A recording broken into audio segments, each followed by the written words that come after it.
আয়ুষ্মানের স্ত্রীর অধিকার নিয়ে আয়ুষ্মানের নামেই মাথায় সিঁদুর পরে গাঙ্গুলি ফ্যামিলিতে আবার ফিরে যাচ্ছে কুসুম। কি হবে এবার? ইন্দ্রাণী গাঙ্গুলি কি সবটা মেনে নেবে? পুরোটা জানতে ভিডিওতে লাইক দিয়ে চ্যানেলটা সাবস্ক্রাইব করে দেখতে থাকুন।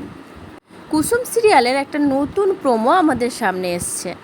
সেই প্রোমোতে আমরা দেখতে পাচ্ছি কুসুমের বাবা কুসুমের সব লাগেজ প্যাক করে দেয় আর কুসুমকে বলে, এবার তো তোর বিয়ে হয়ে গেছে মা, এবার তুই তোর শ্বশুর বাড়িতে ফিরে যাবি, ওই গাঙ্গুলি বাড়িতে ফিরে যাবি। আমি তোর সমস্ত প্যাকিং করে দিলাম, সমস্ত কিছু গুছিয়ে দিয়েছি নিজের হাতে। কালকে আমি তোকে নিজে দিয়ে আসবো গাঙ্গুলি বাড়িতে। আর ওইদিকে কুসুম এসব দেখে তো প্রচণ্ড ভয় পেয়ে যায়, আয়ুষ্মানকে ফোন করে বলে যে বাবা আমাকে ওই বাড়িতে দিতে যাচ্ছে, এবার কি হবে? তখন আয়ুষ্মান বলে, না না, এখন কোনোভাবেই ওই বাড়িতে যাওয়া যাবে না, মা যে কিচ্ছু জানে না, শঙ্কর কাকাকে আমাদের যেভাবেই হোক আটকাতেই হবে কুসুম। আর ওইদিকে তো দেবলীনা কলকাঠিনার চেয়ে সেন বলতে থাকে, আয়ুষ এবার তো তুমি বিয়ে করেই ফেলেছো, এর পরের ঝড়টা সামলাতে পারবে তো?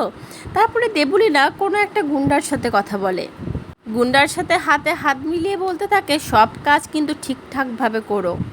ওইদিকে কুসুম আয়ুষ্মানের জন্য ওয়েট করতে থাকে। আসলে সন্ধ্যা হয়ে গেছে, আয়ুষ্মান এখনও বাড়িতে আসেনি। আর ওইদিকে আয়ুষ্মান রাস্তায় আস্তে আস্তে একটা বড় গাড়ির সামনে পড়ে, একটুর জন্য বেঁচে যায় আয়ুষ্মান।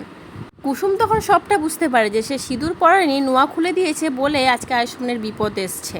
তখন কুসুম মাথায় সিঁথি ভর্তি করে সিঁদুর পরে নেয়, হাতের নোয়া পরে নেয়। আর কুসুমের বাবা কুসুমকে সব সমেত গাঙ্গুলি বাড়িতে রেখে আসতে যায়।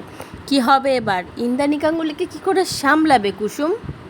আবার ইন্দ্রাণী গাঙ্গুলির রোষের মুখে পড়বে আয়ুষ্মান আর কুসুমের জীবন। কি যে হবে?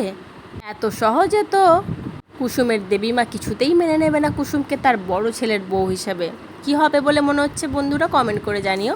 পরবর্তী আপডেট নিয়ে তাড়াতাড়ি আসছি।